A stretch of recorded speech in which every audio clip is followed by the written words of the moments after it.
Hola a todos, bendiciones. Les enviamos un abrazo cordial desde aquí, desde el Ministerio Palabra de Fe. Una vez más, encontrándonos en esta cita, en la cita semanal, para continuar con este estudio del Salmo 91, que hoy avanzaremos con los versículos 7 y 8.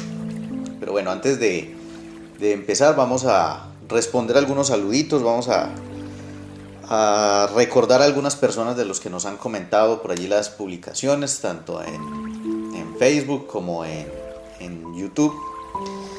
Y tenemos así entonces a Alicia, Luz Alicia, que nos dio su saludito desde Nueva York. César Augusto, que él se encuentra también en Estados Unidos, pero no sé exactamente en qué ciudad de los Estados Unidos. Mari Guillén, que es una de las fieles desde México, de las fieles seguidoras de este ministerio desde México. Ella se encuentra en Matamoros, Tamaulipas. Clara, que también se encuentra allí en el país manito. Saúl, igualmente en el DF. Y ya aquí en España, Heidi Orellana, que se encuentra en Cataluña. Y Yasmín, Yasmín, que es una amiga nuestra que se encuentra aquí en Málaga y que también ha estado pendiente de las enseñanzas.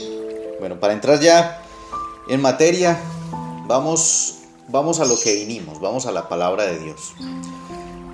Y vamos a ir entonces a los versículos 7 y 8 del Salmo 91, que dice entonces de la siguiente manera: caerán a tu lado 1000 y 10.000 a tu diestra, mas a ti no llegará. Ciertamente, con tus ojos mirarás y verás la recompensa de los impíos. Salmo 91, versículos 7 y 8, como ya se los decía. Ahora, este pasaje nos describe una situación en la que una persona puede ver caer a ambos lados, tanto a derecha como a izquierda, puede ver que miles de personas caen, mueren a su lado. Entonces eso nos da como una imagen, una idea de un campo de batalla. Y quería mencionarles, precisamente hablando de batallas y de todo esto, que tal vez una de las más recordadas, una de las batallas más recordadas de la Segunda Guerra Mundial, fue la que se llevó a cabo en Normandía, el famoso desembarque de Normandía, que basados en ese episodio bélico se han hecho cantidades de películas. Eso sucedió el 6 de junio de 1944, la operación Overlord, el desembarque de Normandía. Ese día murieron, en el marco de esa operación, murieron 226.000 soldados. Así que podríamos decir que los soldados sobrevivientes a esta operación militar podrían aplicar perfectamente este pasaje bíblico. Y quiero que se lo imaginen por un momento. Si de pronto han visto esas películas que son basadas en este tipo de hechos, o en este hecho en particular, se ve como las lanchas llegan hasta la orilla y empiezan los soldados a desembarcar. Y de hecho, desde antes de llegar las lanchas a la orilla de la playa, les caen rockets, les alcanzan las balas y algunos se acurrucan dentro de la balsa y logran salvar su vida. Cuando ya por fin llegan a la playa, desembarcan, se tiran de allí y empiezan a correr y van con sus compañeros al lado. Y las balas les van pasando a ellos silbando casi que por las orejas. Y muestran pues este tipo de filmes, de películas, como el compañero de al lado cae, el del otro lado también, y se ve el tendal de cuerpos, y unos cuantos sobreviven a esto. Eso nos produce una idea de lo que nos muestra este pasaje. Caen a un lado miles, al otro 10.000, como dice el pasaje bíblico, pero el sobreviviente, en este caso, pues generalmente en las historias es el protagonista, él continúa adelante. Así las balas le pasen muy cerca, él sigue y va desarrollando su lucha y su confrontación armada allí en ese momento. Ahora, ¿por qué les cuento esto? Porque de hecho a nivel espiritual de algún modo se ve de esa manera, o se vive de esa manera.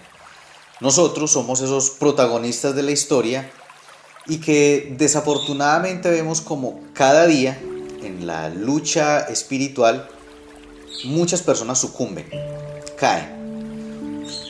¿Qué es lo que ocurre? Que no es de pronto como nos enseñaron hace alrededor de unos 20 años, tal vez más, cuando empezó el boom de la guerra espiritual a nivel de las iglesias evangélicas en Latinoamérica, que querían ver al diablo en todas partes.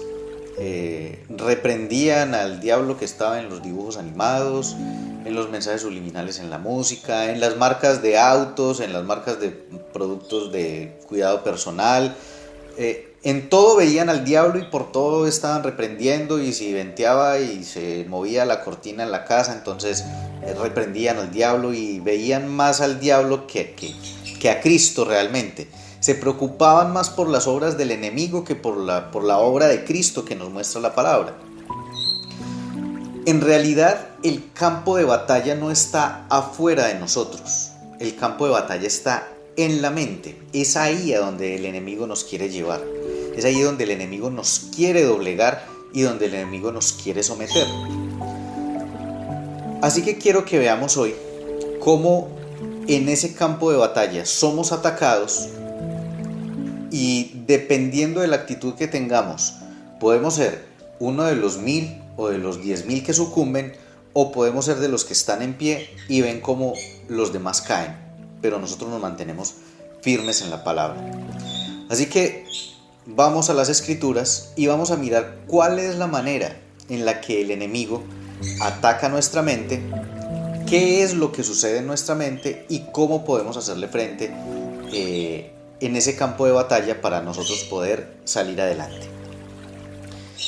Vamos a mirar entonces Hebreos capítulo 10, versículos de el 1 al 3. Dice: porque la ley, teniendo la sombra de los bienes venideros, no la imagen misma de las cosas, nunca puede, por los mismos sacrificios que se ofrecen continuamente cada año, hacer perfectos a los que se acercan. De otra manera, cesarían de ofrecerse, pues los que tributan este culto, limpios una vez, no tendrían ya más conciencia de pecado. Póngale mucho cuidado a esta expresión. No tendrían más conciencia de pecado. Pero en estos sacrificios cada año se hace memoria de los pecados. ¿Qué es lo que está aquí diciéndonos el escritor de los Hebreos? Nos recuerda que cada año era necesario presentar el sacrificio de expiación, lo que se conoce como el Yom Kippur en la cultura judía. Este día de la expiación era el día en el que todo el pueblo de Israel quedaba con sus pecados cubiertos por la sangre de los animales que sacrificaban. Pero ¿qué sucedía? Esto había que hacerlo cada año. Entonces usted cada año tenía que recordar otra vez todos los pecados que había cometido en el transcurso de ese año justamente.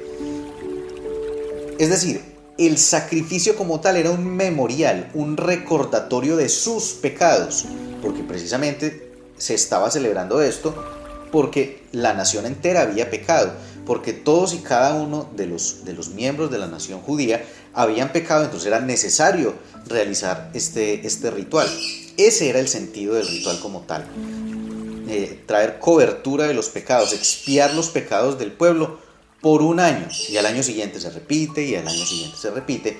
Por eso nos dice que si estos sacrificios quitaran el pecado, entonces, versículo 2 dice: de otra manera cesarían de ofrecerse. O sea, no sería necesario volverse a ofrecer, con un solo sacrificio bastaría. Pues los que tributan este culto, limpios una vez, no tendrían ya más conciencia de pecado. Pero como no es así, como era necesario seguir haciendo el sacrificio año tras año, entonces la conciencia de pecado continuaba allí. Es decir, esa sensación de he pecado, he fallado, he hecho algo mal, Dios no me ve con agrado, he quebrantado la ley. Eso es la conciencia de pecado. Pero en estos sacrificios, versículo 3, cada año se hace memoria de los pecados. Es decir, a través de ese sacrificio lo que se hace es una recordación anual. Yo soy pecador, yo he fallado, he quebrantado la ley, le he fallado a Dios, no he logrado llegar al estándar de santidad y de perfección que Dios exige. Porque realmente eso es la ley. La ley es el estándar de perfección que Dios exige. Y nos hemos equivocado toda una vida cuando hemos pensado que la ley fue puesta para que nosotros fuéramos santos, para que el ser humano fuera santo. La ley no fue dada para que el ser humano fuera santo. La ley fue dada para que el ser humano se diera cuenta cuán pecador es. Y eso nos lo explica muy claramente el apóstol Pablo en la carta a los Romanos, cuando hace la diferencia entre la ley y la gracia. Y pues de esto también hay otra enseñanza nuestra, tanto en Facebook como en YouTube. También me la pueden solicitar si quieren tener más información acerca de esto que les estoy mencionando. Ahora, eso es lo que hace la ley: memoria, recordación de los pecados. Pero esto, y usted va a decir, Oscar está obsesionado con Job. No, es que es una enseñanza que ha causado tanta influencia negativa dentro del pueblo cristiano, que es tangente a muchísimas situaciones y a muchísimas vivencias de los creyentes. Entonces, en Job se ve el episodio en el que Satanás va y acusa a Job delante de Dios. Y se nos ha dicho que él puede seguir haciendo eso. Y resulta de que no es así, y ahora lo vamos a mirar por qué. Ya él no puede hacer eso, pero lo que él sí puede hacer es acusarnos a nosotros. Y ahí es donde viene el ataque en la mente. Entonces lo que viene es a recordarnos el pecado.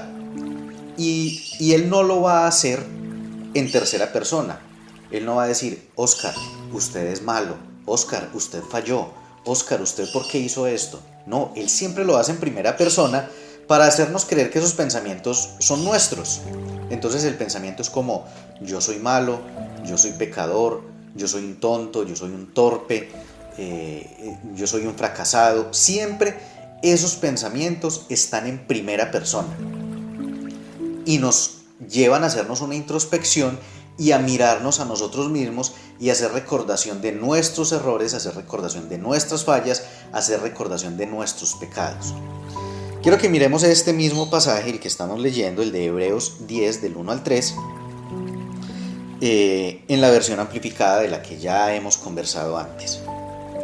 Dice: porque la ley tiene meramente un bosquejo tosco, un presagio de las cosas buenas por venir, en lugar de expresarlas plenamente.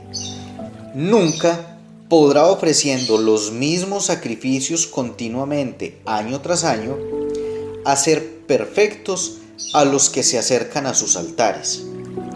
Porque si fuera de otro modo, no habrían dejado de ofrecerse estos sacrificios, o sea, ya habría cesado el sacrificio, dado que los adoradores habían sido limpiados de una vez por todas. Ya no tendrían culpa ni conciencia de pecado. Pero estos sacrificios anualmente traen un nuevo recuerdo de los pecados para poder ser expiados. Es decir, si usted no recuerda que es un pecador, no necesita expiación de pecados. Pero en este caso ellos llevaban el animal, se presentaban allí, todo esto para ser expiados, precisamente porque sabían que habían pecado. Entonces, esta mentalidad legalista lo que hacía era recordarles esto.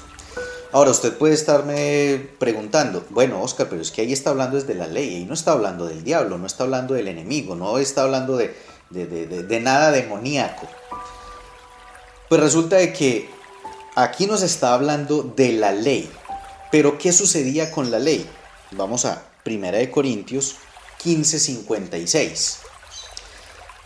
Sí, porque pues, la ley fue dada por Dios, no por el diablo. Pero ¿qué sucedió con la ley?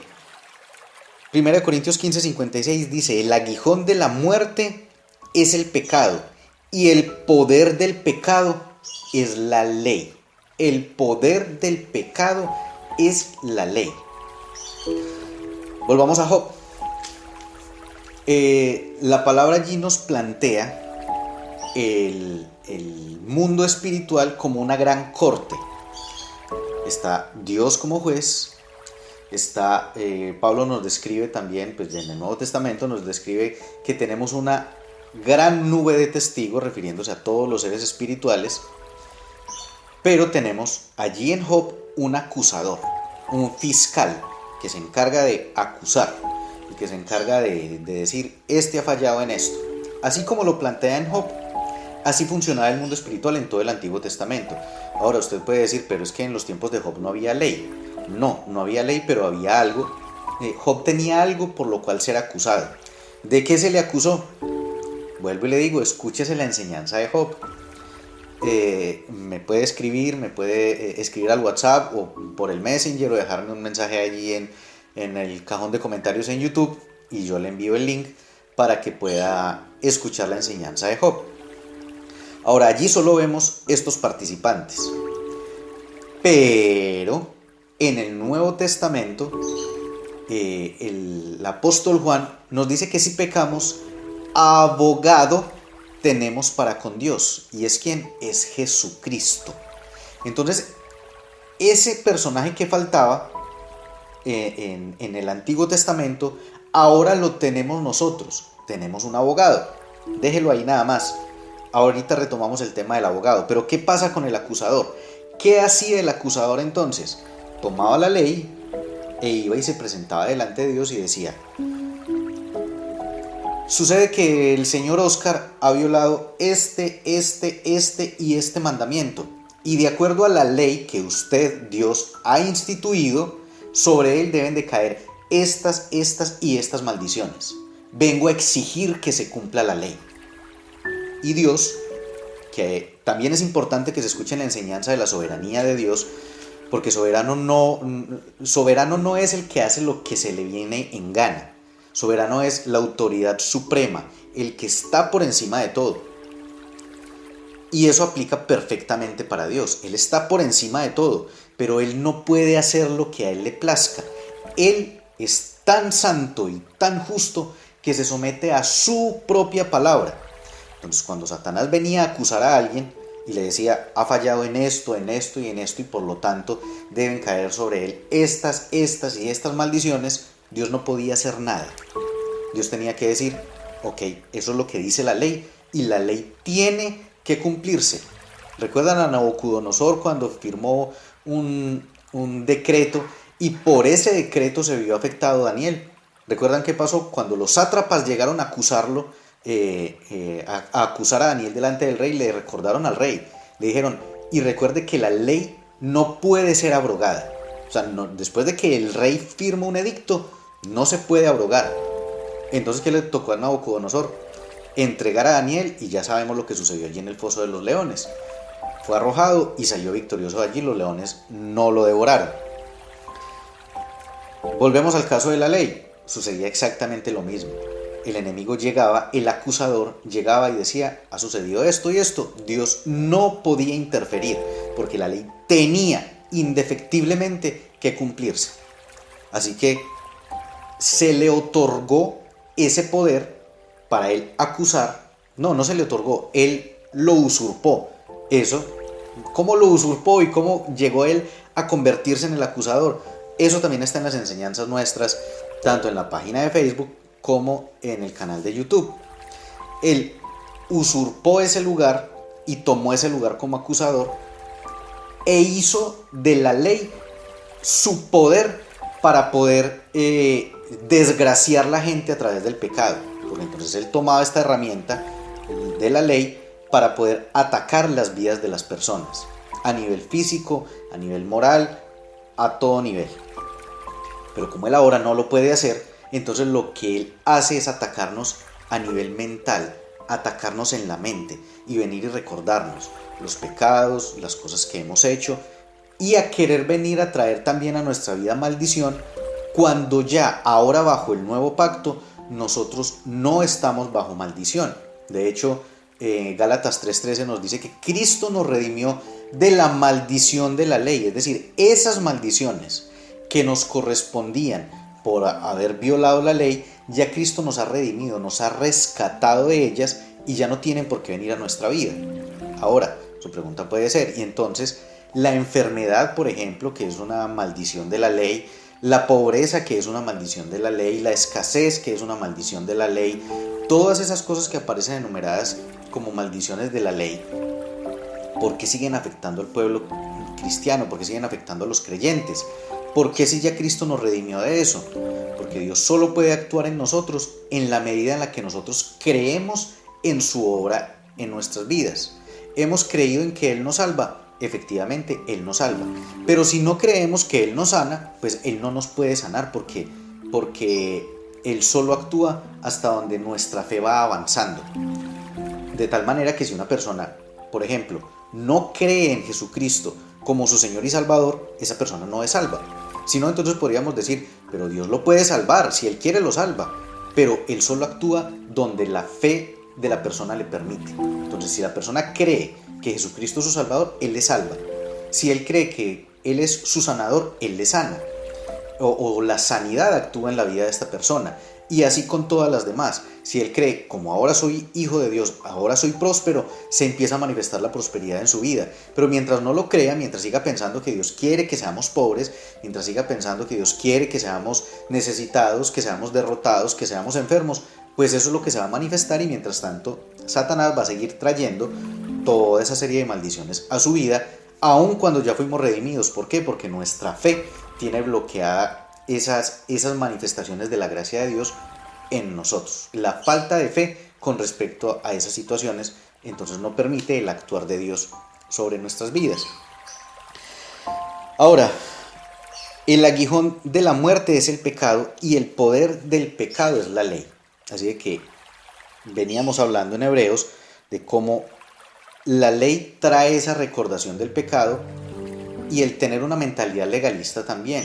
La idea es no estar, como lo hablábamos también en la enseñanza anterior, no estar recordando los pecados del pasado, no estar pensando en los errores del pasado o incluso en los presentes, sino estar pensando, teniendo una conciencia libre de pecado, estar pensando en la naturaleza que ahora tenemos como creyentes, que ya vamos también para allí. Ahora usted puede decir, bueno, ¿y en dónde dice eso de que es que el diablo tenía la lista y que entonces... Tenemos que ir por partes. Vamos a Colosenses 2:14. Dice, anulando el acta de los decretos que había contra nosotros, que nos era contraria, quitándola de en medio y clavándola en la cruz. Esa acta es esa lista que el enemigo realizaba para poder tener en contra nuestro y basado en la ley. Vamos a mirarlo en la versión amplificada. Dice, habiendo cancelado y borrado la letra de la nota fianza con sus decretos legales y demandas que estaban en vigor y se oponían a nosotros, hostiles a nosotros. Esto, es decir, la nota con sus reglamentos, decretos y demandas, o sea, la ley, Él la apartó y limpió completamente fuera de nuestro camino, clavándola en su cruz. Es decir, ¿qué fue lo que hizo Cristo? Al momento de derramar su sangre, lo que nos está describiendo aquí el apóstol Pablo, es que esa lista que había, esa acta que había, en la antigüedad, en el tiempo en el que es escrito este texto, se llevaban a cabo las cuentas de los deudores en unos pergaminos, se iba escribiendo allí. Entonces iba quedando apuntado lo que la persona debía. Cuando se le hacía préstamos, cuando le debía a X o Y persona, se iba anotando. Lo que nos está diciendo allí es que esa lista que nosotros debíamos delante de Dios, Él la borró y la puso en la cruz y la clavó. Es decir, la lista quedó colgada allí, espiritualmente hablando. No es que se haya puesto literalmente una lista allí, estamos hablando a nivel espiritual. Se puso allí pero en blanco. Es decir, no hay nada en contra nuestra. No hay nada de lo que podamos ser acusados. Por eso Pablo en la carta a los Romanos dice, no hay ninguna condenación para los que están en Cristo Jesús. si ya hemos creído en Cristo, el acta de los decretos, la lista de las cosas que habían en contra nuestra, ya fue borrada. Ya allí no hay nada escrito, no hay nada de lo que podamos ser acusados.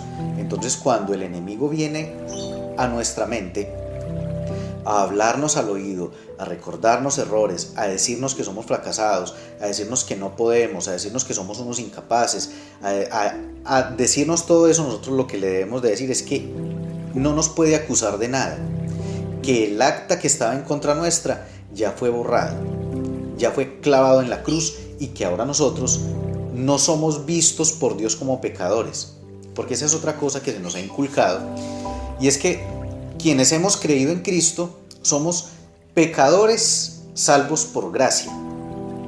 Pero esa expresión no es bíblica realmente. O somos pecadores o somos salvos por gracia, pero no podemos ser las dos cosas al mismo tiempo. En la tierra, hay dos familias: la familia de los pecadores y la familia de los salvos por gracia. Usted no puede ser de las dos familias al mismo tiempo. La única forma de pasar de esta familia de los pecadores a la familia de los salvos por gracia es creyendo en Cristo. No es por ser muy buena gente, no es por ser una maravillosa persona, no es por darle donativos a los pobres, no es por nada bueno que pueda hacer, es solamente por creer en Cristo. Eso no quiere decir que los que están en la familia de los salvos por gracia entonces deben de comportarse o no requieren comportarse de una buena manera. Eso es otra conversación. Lo que quiero decir es de que estos de la familia de los pecadores no se van a pasar nunca a la familia de los salvos por gracia solo por buenas acciones, ¿sí? Ahora, la familia de los salvos por gracia tampoco nunca se van a pasar de nuevo a la familia de los pecadores por haber cometido un pecado. Es decir, así como las acciones de estos no los pasan de aquí para allá, las acciones de estos tampoco los pasan de este lado para el otro de nuevo. Es decir, las acciones no me hacen salvo, pero las acciones tampoco me hacen pecador. ¿Qué me hace salvo?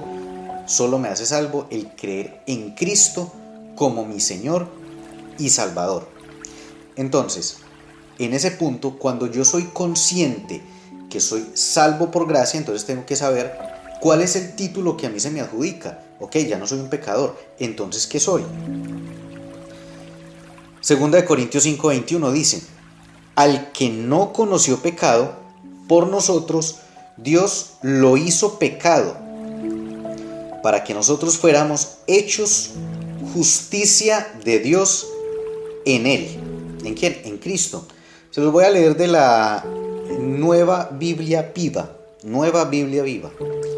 Esta es otra versión. Dice: Dios tomó a Cristo, que no tenía pecado, y puso sobre Él nuestros pecados, para declararnos justos por medio de Cristo. ¿Qué somos nosotros entonces?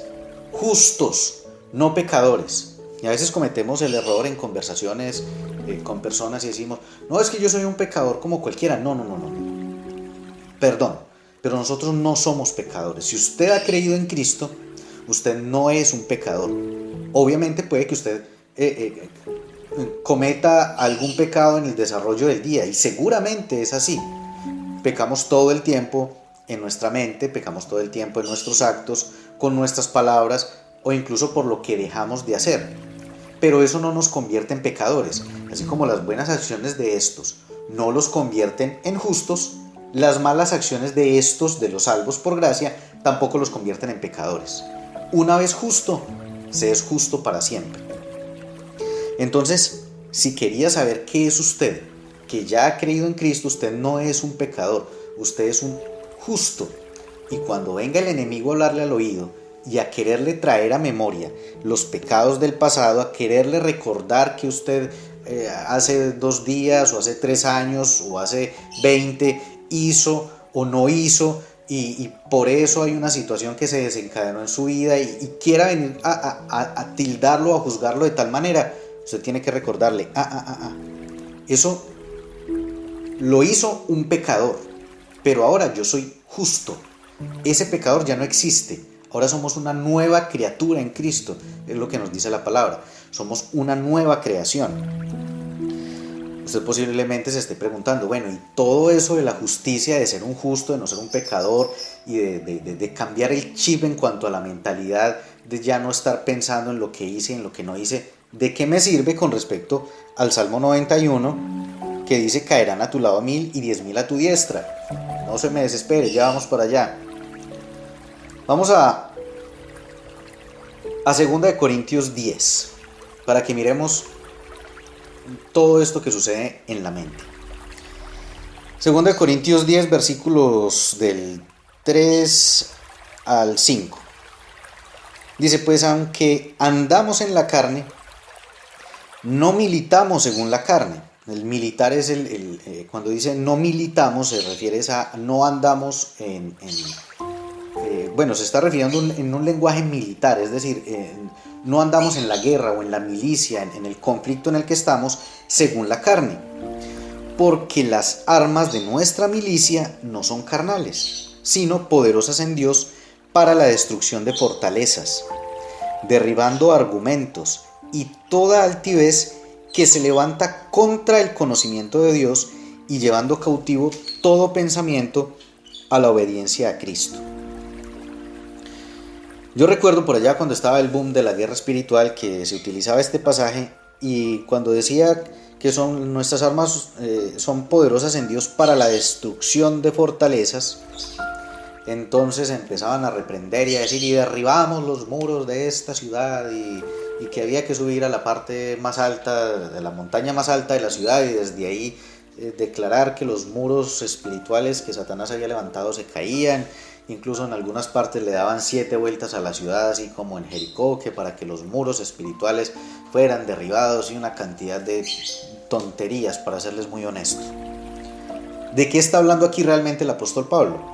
Mire que cuando él dice que nuestras armas son poderosas en Dios para la destrucción de fortalezas, ahí hay una coma, es decir, continúa el relato, solamente descansa para respirar. Para la destrucción de fortalezas, derribando argumentos, es decir, esas fortalezas en dónde se encuentran. Dice, derribando argumentos. Los argumentos se encuentran en la mente. Y toda altivez que se levanta contra el conocimiento de Dios, el conocimiento está en la mente, y llevando cautivo todo pensamiento. ¿En dónde están los pensamientos? Pues en la mente. Llevando todo pensamiento a la obediencia a Cristo, dice esta versión, la versión Reina Valera. Sin embargo, quiero que vayamos a la versión amplificada nuevamente. ¿Por qué es tan importante esta versión? Porque la versión amplificada nos permite ir a la raíz del idioma. En este caso, del idioma griego, porque es el Nuevo Testamento. Recuerden, el Nuevo Testamento fue escrito en griego. Y allí nos da una traducción más acertada, nos da una traducción más fiel a lo que realmente el escritor nos quería decir.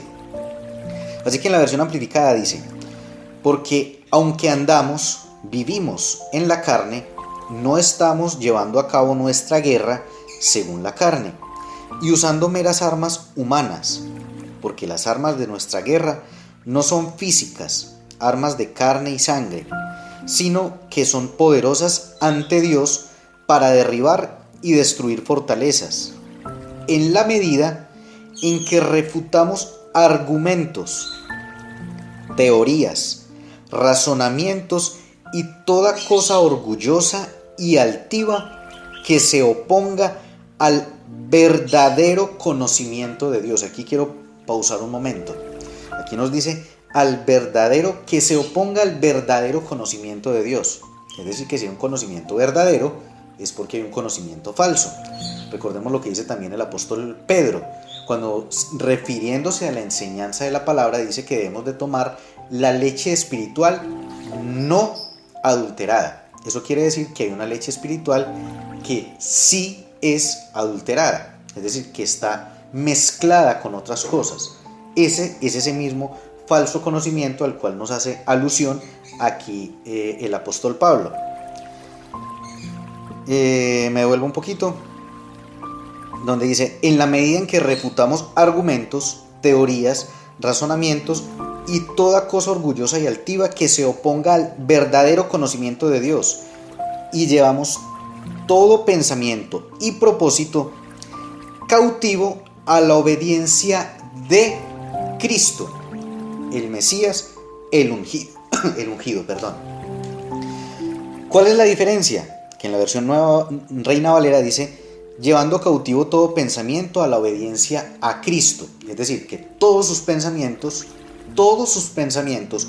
todo el tiempo deben de estar sometidos en obediencia a Cristo. ¿Eso es posible? Eso no es posible.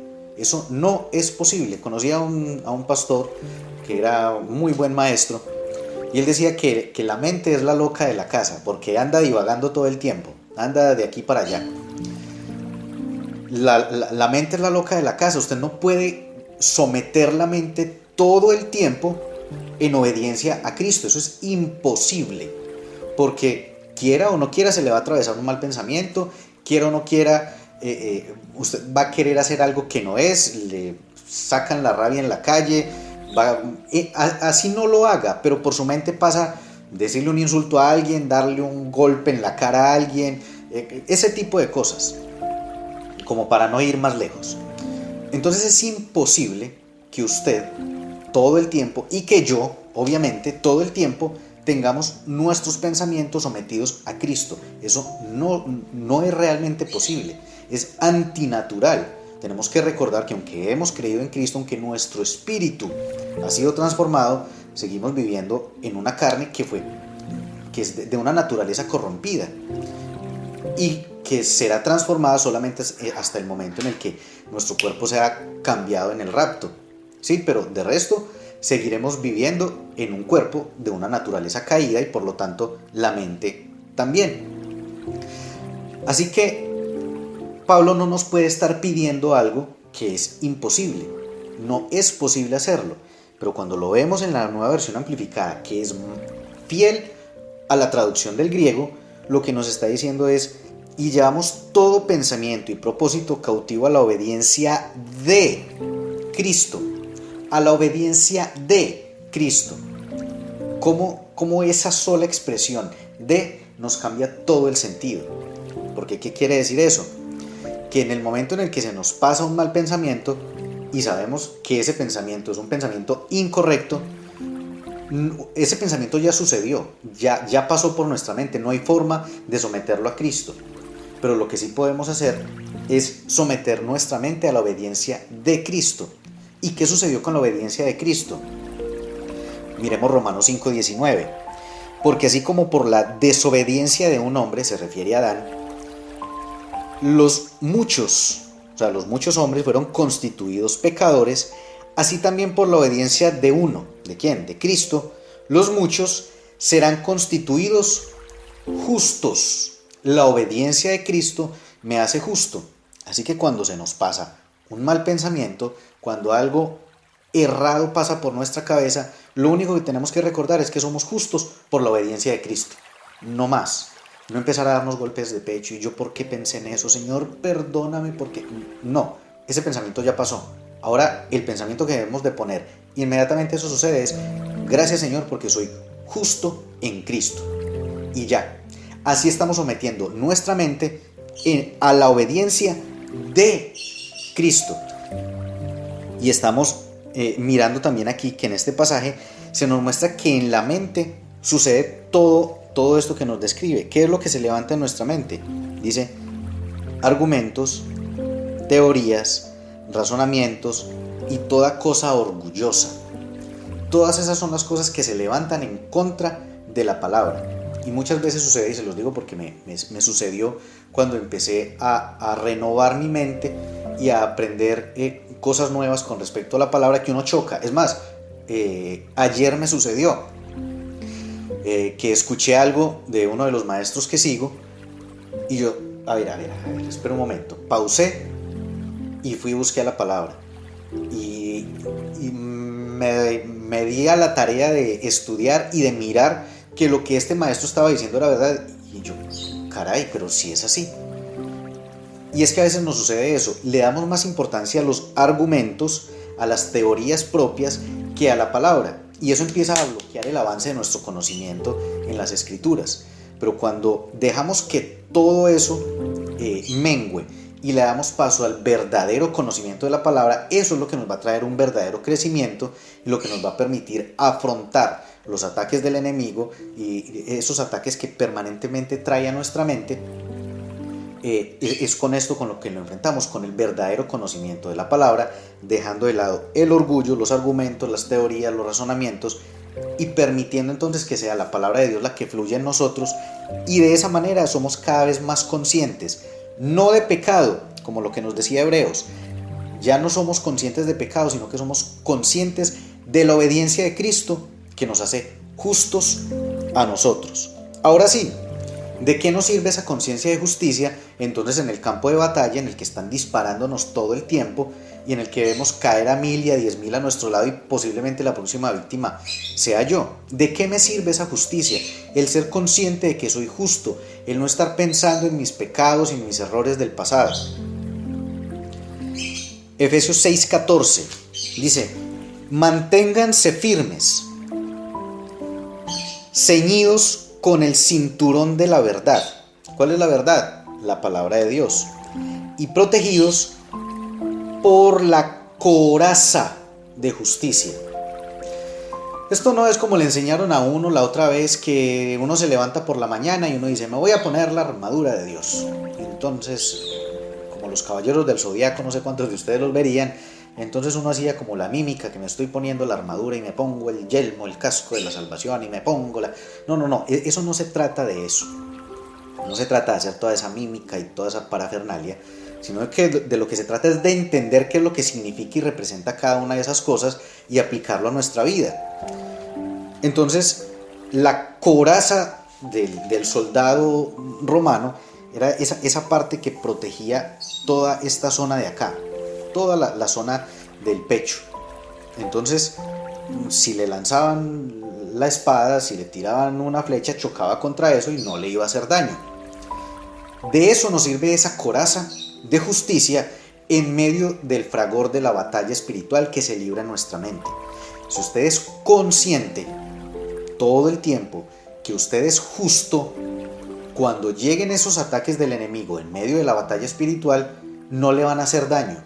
Cuando llegue a quererle recordar errores, pecados, a quererle decir que por usted no haber hecho esto, entonces es que ahora se encuentra en una mala situación, entonces usted es un fracasado, entonces usted es lo peor, y a quererlo bombardear con todas esas cosas que lo que hacen es rebajarnos a nosotros, usted recuerda: no, yo tengo la coraza de justicia, yo soy justo en Cristo. Esas balas, esos ataques le van a rebotar. Y ahí es donde desafortunadamente vemos cómo caen 1000 y 10.000 a nuestra diestra, desafortunadamente para ellos, porque hoy las personas viven en crisis de depresión, en crisis existenciales, viven en enfermedad porque creen que se merecen estar enfermos, porque esto es lo que yo me merezco, porque Dios sabrá por qué, pero debe ser que yo no soy lo suficientemente bueno y tengo que seguir viviendo en esto. Estoy en esta situación de pobreza porque pues si Dios le quitó todo a Job y vivió así 7 años, pues yo apenas llevo 2, me faltan 5, a ver si de pronto de aquí a eso ya dejo de estar en esta miseria tan horrible. Mientras tengamos esa mentalidad en la que creemos que es el pecado la causa de nuestras desgracias, pues entonces así vamos a seguir. Pero cuando somos conscientes que somos justos en Cristo, que la obediencia de Cristo me ha hecho justo a mí, que no importa incluso si ha pasado un mal pensamiento por mi mente, sigo siendo justo, que no importa si he actuado mal, sigo siendo justo, pero viviendo de acuerdo a esa justicia, es decir, corrigiendo también mi caminar. No se trata del vivir de cualquier manera, sino el vivir en la palabra y olvidarme de esos errores y el seguir avanzando. Es ahí donde el enemigo pierde control y poder sobre nosotros, y esas balas que él nos manda rebotan en la coraza de justicia y otros caerán. Alrededor nuestro podrán seguir cayendo, pero nosotros seguimos avanzando, confiados y creyendo en Él. Porque estamos protegidos en medio de la batalla. Muchos caerán, pero nosotros seguiremos adelante, confiando en quiénes somos y en quién nos ha dado la victoria a nosotros, que como dice la palabra, somos más que victoriosos en Cristo Jesús. Y ahora una nota que tenía pendientes por darle. ¿Por qué ya ahora el enemigo no puede hacer lo que hacía antes de acusarnos delante de Dios, y solo lo puede hacer en nuestras mentes. Apocalipsis 12:10. Apocalipsis 12:10. Algunas personas creen que porque es Apocalipsis eso todavía no ha sucedido, son acontecimientos todavía por venir. Cuando usted lee todo el capítulo 12 de Apocalipsis, nos hace una descripción desde la formación de la nación de Israel, que es la mujer que nos describe allí con 2 estrellas y parada en el sol y todo eso. Esa no es María, que de hecho creo que hay una imagen de María así con estrellas y parada en el sol y la luna y no sé qué. Esa no es María. Esa es una forma alegórica en la que se refiere la palabra a la nación de Israel. Es la formación de Israel. Esa mujer de la que habla ahí es Israel. El niño del que luego nos habla que esa mujer da a luz es Cristo, que de esa mujer alegórica de Israel es de donde nace nuestro Salvador. Y dice, versículos antes de este del que vamos a leer, dice que el niño fue llevado ya al trono de Dios. ¿En dónde está Cristo? Pues está a la diestra del Padre. ¿Qué sucedió cuando él llegó allí? Apocalipsis 12:10. Luego oí en el cielo un gran clamor. Han llegado ya la salvación y el poder y el reino de nuestro Dios. Ha llegado ya la autoridad de su Cristo, porque ha sido expulsado el acusador de nuestros hermanos, el que los acusaba día y noche delante de nuestro Dios. Satanás ya fue expulsado de allí.